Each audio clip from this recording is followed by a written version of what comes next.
Hello dear bankers, नमस्कार। आप सभी दोस्तों का स्वागत है। और अब हम आ चुके हैं उस पड़ाव पर जहां पर हमारे पास मात्र 15 दिन है और हमें टारगेट करना है मई 2026 एग्जाम को। और हमारा जो पेपर है, यानी जिस पेपर की आज मैं बात करूंगा, वो है पीपीबी। 9 मई 2026 को इसका पेपर होगा और 15 दिन में हमें कैसे अपनी प्रिपरेशन करनी है, इसी पर आज हमारी चर्चा होगी, विस्तृत चर्चा होगी, जिससे कि हम आसानी से अपने एग्जाम को क्वालिफाई कर पाए, अपने एग्जाम को टारगेट कर पाए। सबसे बड़ी समस्या है इतने सारे प्रश्न जो हमारे दिमाग में आते हैं, एक प्रेशर बन रहा होगा। जिन लोगों ने अभी लेट तैयारी शुरू की है तो वो कैसे हैंडल करेंगे अपने एग्जाम को, उसको भी हम डिस्कस करेंगे आज के सेशन में। तो फटाफट सभी दोस्त जुड़ जाइए। Last 15 days strategy PPB JAIIB, how to prepare your subject. तो देखिए दोस्तों, आज हम लोग 26 तारीख पर आके खड़े हैं और हमारा पेपर 9 मई को होगा। ठीक है दोस्तों, 26 तारीख आज है और 9 मई को हमारा पेपर होने वाला है। ठीक है दोस्तों, 26 मई आज की तारीख है। 1 2 3 4 5 6 7 8 9 10 11 12 13 14 दिन बचे हैं, लगभग 15 दिन मान लेते हैं।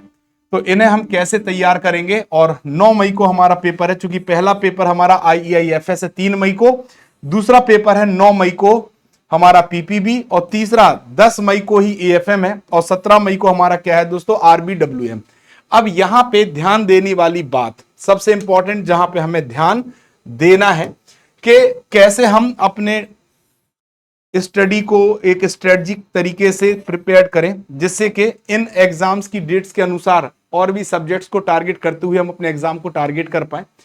तो बिल्कुल आसान स्ट्रेटजी हम आपके साथ डिस्कस करेंगे, जिससे कि आप अपने एग्जाम को तैयार कर पाएंगे। देखिए, सबसे बड़ी समस्या हमारे सब्जेक्ट में पीपीबी में क्या है कि हमारे पास टोटल 55 यूनिट्स हैं। मॉड्यूल ए में 21 यूनिट्स हैं, मॉड्यूल बी में 20 यूनिट्स, मॉड्यूल सी में 9 यूनिट्स और मॉड्यूल डी में 5 यूनिट्स हैं। अब हमें इन यूनिट्स को कवर करना है मात्र 15 दिन में।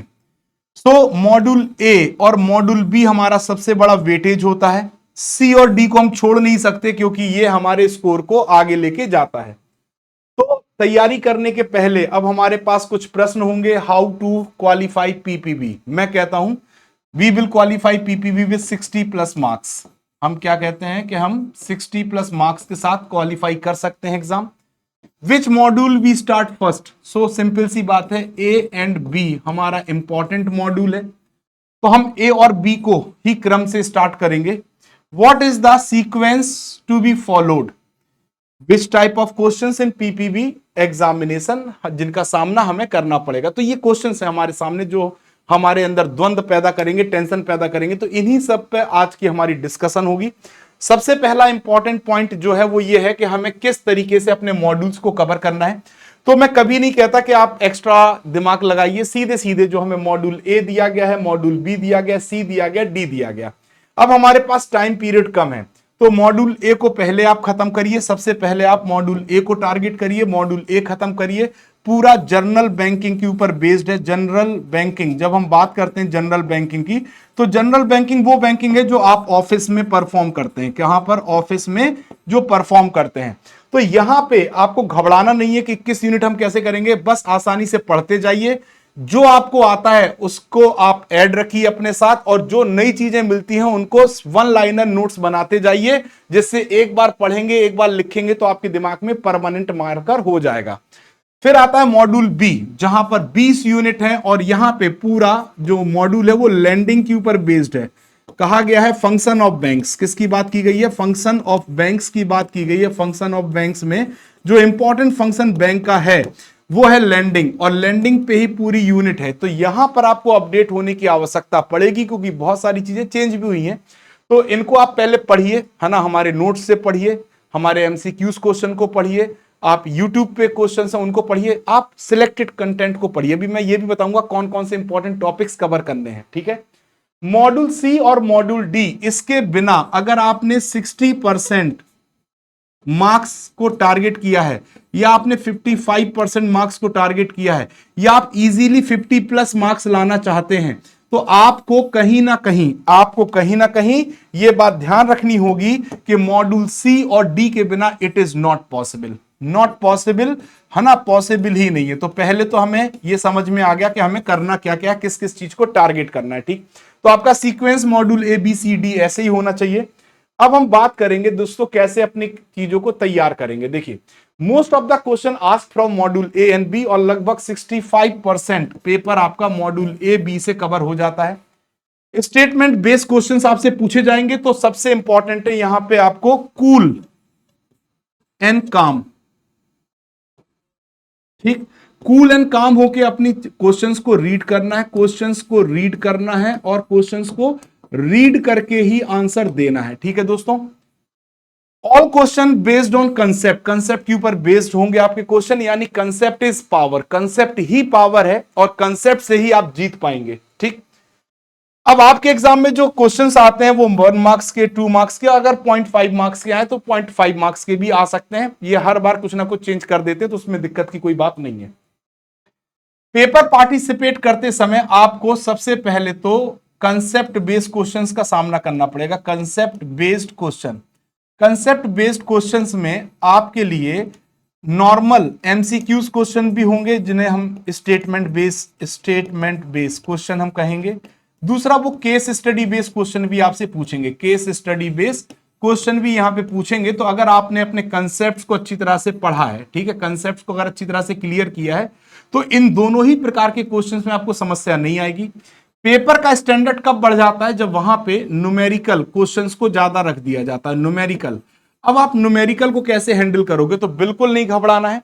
न्यूमेरिकल की क्लास, मैंने सभी टाइप के क्वेश्चंस की क्लास आपके लिए संडे को, प्रीवियस संडे को न्यूमेरिकल की क्लास ली थी, और आप इन न्यूमेरिकल्स को इस क्लास से देख सकते हैं, पढ़ सकते हैं। आपको हमारी यूट्यूब चैनल पे जाना है, JAIB CAIB by Arvind sir, और वहां पर PPB all numerical, PPB all numerical के नाम से आपको हमारी क्लास मिल जाएगी। आप 1 घंटा 1.25 की स्पीड पे आप इसको देखिए, और 1 आवर में अपने न्यूमेरिकल्स को एक बार पेपर से कॉपी पेन पे जरूर सॉल्व करिएगा, तो आपका ये समस्या बहुत हद तक सॉल्व हो जाएगी। ठीक है दोस्तों, डन है, क्लियर है।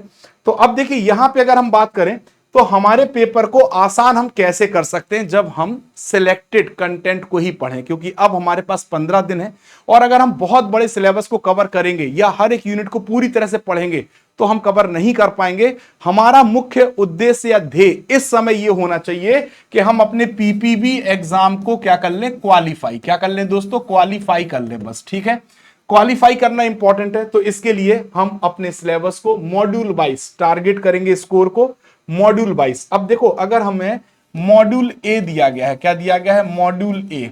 मॉड्यूल ए में अगर मुझे 30 क्वेश्चंस भी पूछे जाते हैं एग्जाम में, और यहां पे 30 में से मैं 20 क्वेश्चंस भी कर लेता हूं, तो मेरे लिए बेस्ट है। ठीक है, अगर मॉड्यूल बी में अगर हमसे 30 से 35 क्वेश्चन पूछे जाते हैं, और यहां पे भी मैं 20 से 22 क्वेश्चन अटेम्प्ट कर लूं सही, तो मेरे लिए बेस्ट है। मॉड्यूल सी से अगर हमसे 15 से 20 क्वेश्चन पूछे जाते हैं, और हम 8 से 10 क्वेश्चन भी कर लेते हैं, तो मेरे लिए बेस्ट है। और मॉड्यूल डी में अगर आपसे 10 क्वेश्चन पूछे गए, मॉड्यूल डी में 10 क्वेश्चन पूछे गए हैं, मैं कह रहा हूं सिंपल 10 क्वेश्चन, और इसमें से आप 5 से 6 क्वेश्चन कर लेते हैं, तो आप क्वालिफाई हो गए पेपर। ठीक है, आसानी से। तो आप मॉड्यूल वाइज टारगेट करके भी एग्जाम को क्वालिफाई कर सकते हैं। ठीक है दोस्तों, नाउ अब अगर हम बात करें तो बुक के जो एमसीक्यूज हैं, उनको एक बार बस क्वेश्चंस को पढ़ लीजिएगा और उनके आंसर्स आप पढ़ लीजिएगा। जो बुक्स में क्वेश्चन है, 5-5, 6-6 क्वेश्चन होते हैं। मॉड्यूल ए और बी को बहुत अच्छी तरह फोकस करना है। अगर आपके पास समय नहीं है तो आप मॉड्यूल वाइज जो एमसीक्यूज हैं उनको कवर कर लीजिए, या आप क्रैश कोर्स के थ्रू, किसके थ्रू? क्रैश कोर्स के थ्रू अपने सिलेबस को कवर कर लीजिए। ठीक, लास्ट में हम आपको पढ़ाएंगे एग्जाम के टाइम पे मैराथन, और ये जो मैराथन होंगी ये मॉड्यूल वाइज होंगी। क्या होंगी? Module wise. बस इतना ही आपको पढ़ना है, बस इतना पढ़ लीजिए।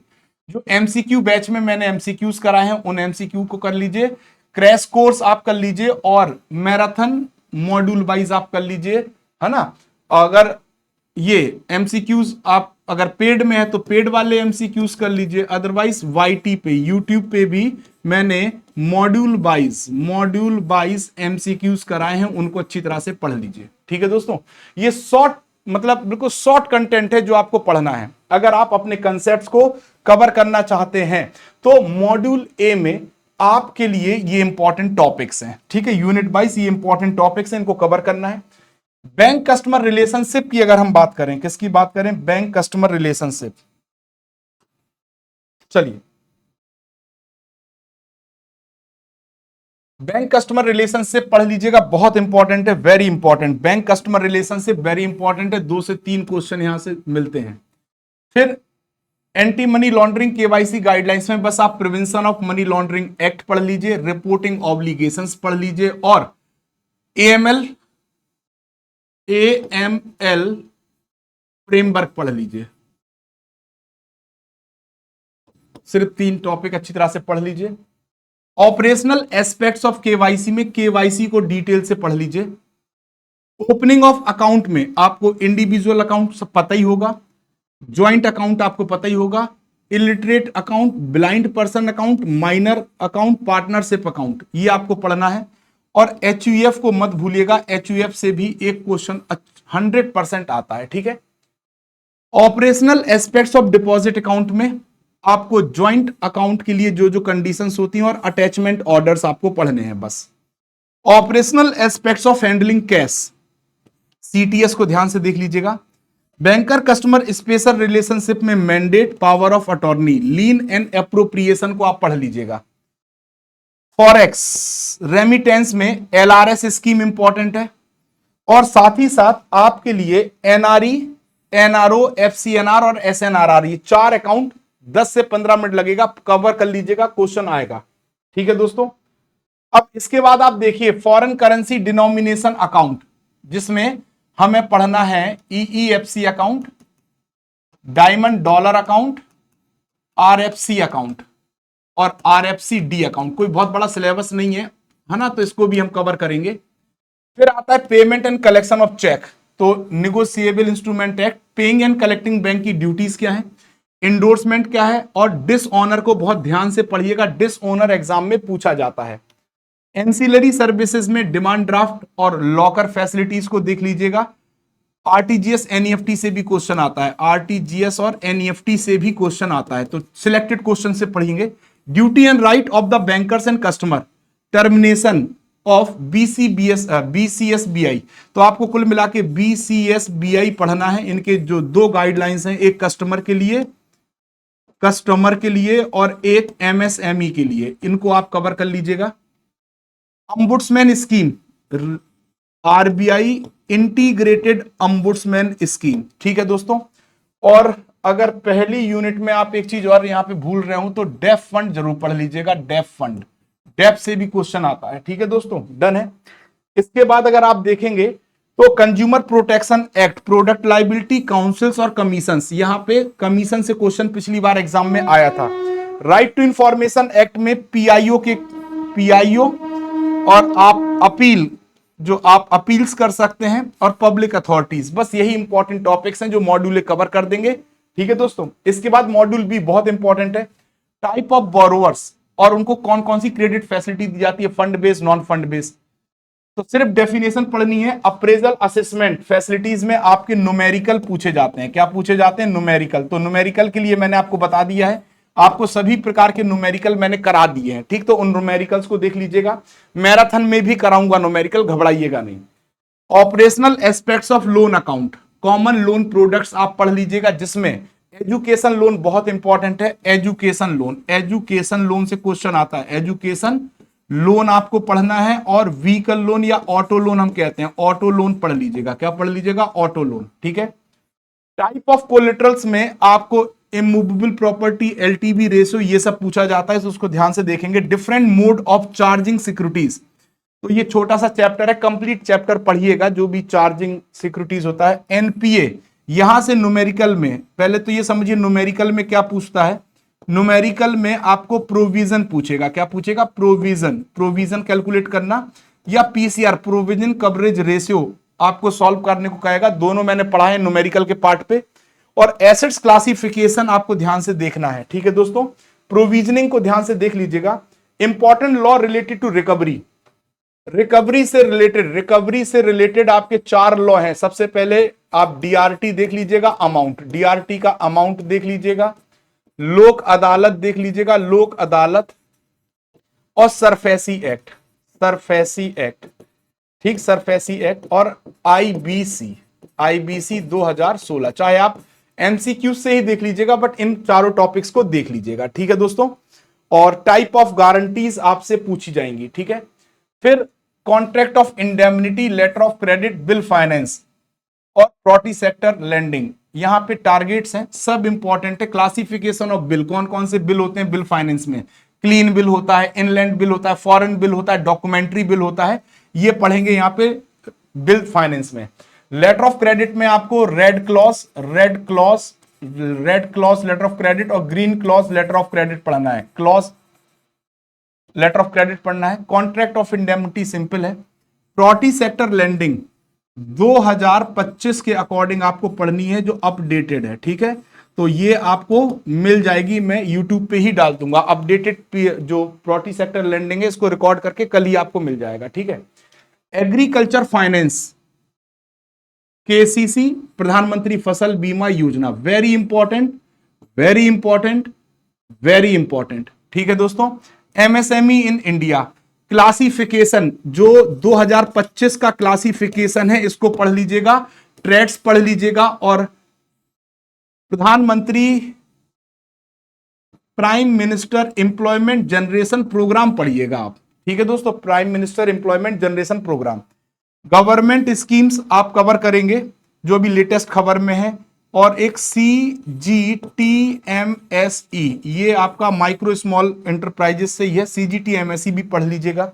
सेल्फ हेल्प ग्रुप्स इंपॉर्टेंट है, तो सेल्फ हेल्प ग्रुप आप किस में पढ़ेंगे, NRLM में और NULM में, ये 2 स्कीम्स आप पढ़ेंगे, ठीक है। DA NRLM और NULM, ठीक। तो सिंपल सिलेक्टेड कंसेप्ट है, बस अगर आप अपने नोट्स को उठाएंगे जहां से भी आप पढ़ रहे हैं और ये टॉपिक्स कवर करते जाएंगे तो आपका पेपर अच्छा चला जाएगा, ठीक है। अब यहां पे अगर हम बात करें मॉड्यूल सी, तो पहला चैप्टर बहुत इंपॉर्टेंट है, essential of bank computerisation. Second chapter unit 44 alternative delivery channels important है। थर्ड चैप्टर मैं लिखता जा रहा हूं, ध्यान से आप लोग देखिएगा। Third chapter digital payment NPCI product important है। फिर आपका unit 48 security consideration and mitigation measurement important है। फिर इसके बाद 49 भी आपका साइबर क्राइम और साइबर फ्रॉड इंपॉर्टेंट। और 50, यानी कुल मिला के अगर आपके पास 9 यूनिट हैं तो आपको सिर्फ 6 यूनिट पढ़नी है और 6 यूनिट को हम लोग 2 घंटे के अंदर कवर कर सकते हैं, ठीक है दोस्तों। इसके बाद मॉड्यूल डी पूरा इंपॉर्टेंट है, इसको सिर्फ आप पढ़ लीजिएगा, इसको आप सिर्फ क्या कर लीजिएगा, पढ़ लीजिएगा, आपके लिए पूरा इंपॉर्टेंट है, सिर्फ थ्योरी पढ़ लीजिएगा, रीडिंग। अब कैसे हमें टारगेट करना है 15 डेज, ठीक है, कैसे 15 डेज टारगेट करना है। अब ये थोड़ा सा यहां पे कुछ एरर हुआ है, तो चलो कोई बात नहीं। फर्स्ट फेज की बात करें तो high weightage core 1 to 7 days में हमें सिर्फ मॉड्यूल ए और मॉड्यूल बी पर फोकस करना है, ठीक। और डेली हमें 2 से 3 घंटे स्पेंड करने हैं और मॉर्निंग और इवनिंग दोनों को टारगेट करके हम अपने सिलेबस को कवर कर पाएंगे। फिर आएगा फेज 2 जो कि 8 to 10 डेज, यानी 8वां 9वां 10वां 3 दिन में ये काम हमें करना है। क्या करना है 3 दिन में, मॉड्यूल सी और मॉड्यूल डी को कवर करना वेरी इंपॉर्टेंट है, ठीक है।